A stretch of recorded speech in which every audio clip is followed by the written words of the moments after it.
أصدقائي المتابعين، أهلا بكم في قناة أفكار للملابس.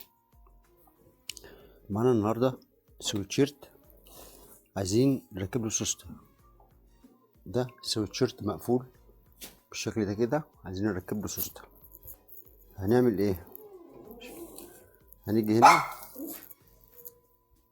هنا بالمازورة من تحت الجيرو كده، واروح قايس،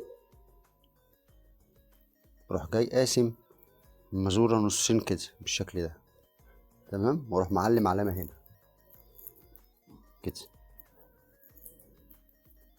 ونفس الطريقة من عند الجيب هقيس برضو كده، واقسم المازورة نصين بالشكل ده اهو، بحرف المازورة على حرف الجنب، واروح جاي معلم علامة، تمام كده. واروح جاي جايب مسطرة هنا كابتشو، واروح جاي ظابط كده،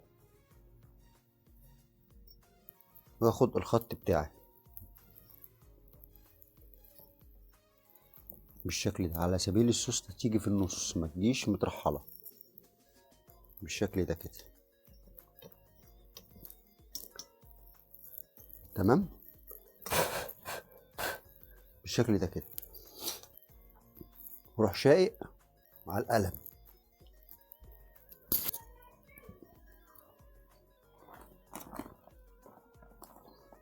بالشكل ده اهو كده،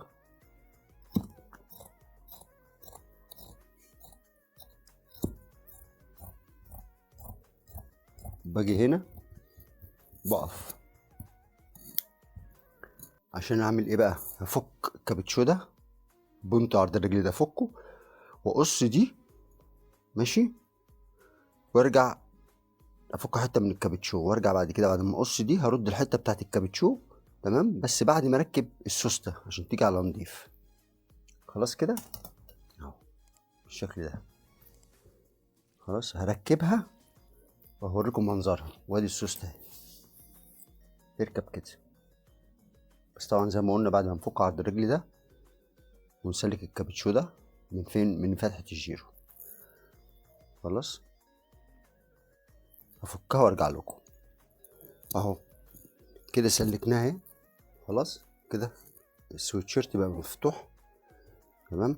هركب بقى السوسته وانطر الزياده من فوق، وهنطر الزياده دي من فوق.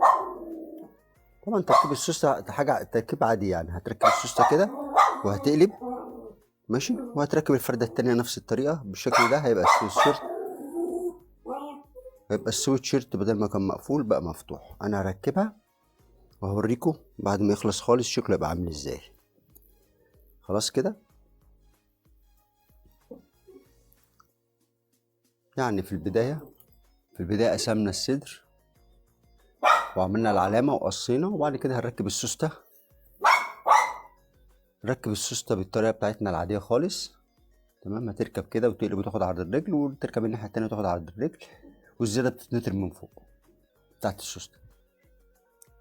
هعملها واوريكم الشكل النهائي في الاخر اهو. بصوا يا جماعه كده بعد ما ركب السوسته اهي، خلاص بقت بالشكل ده كده. السوسته اهي طبعا مع المكوه هنظبط الدنيا عشان بس نصور من غير ما من غير مكوه. بصوا اهو ادي كده السوسته اهي ركبت، هتفتح بقى معاك وتقفل عادي. خلاص ادي السويتشيرت بعد ما كان مقفول بقى ليه سوسته. يعني الطريقه سهله وبسيطه، مفيش حاجه صعبه باذن ربنا. لو قدرت افيدك متنساش تعمل لايك وشير واشتراك في القناه وتفعل زر الجرس ليصلك كل جديد. مع تحيات اخوكم نبيل.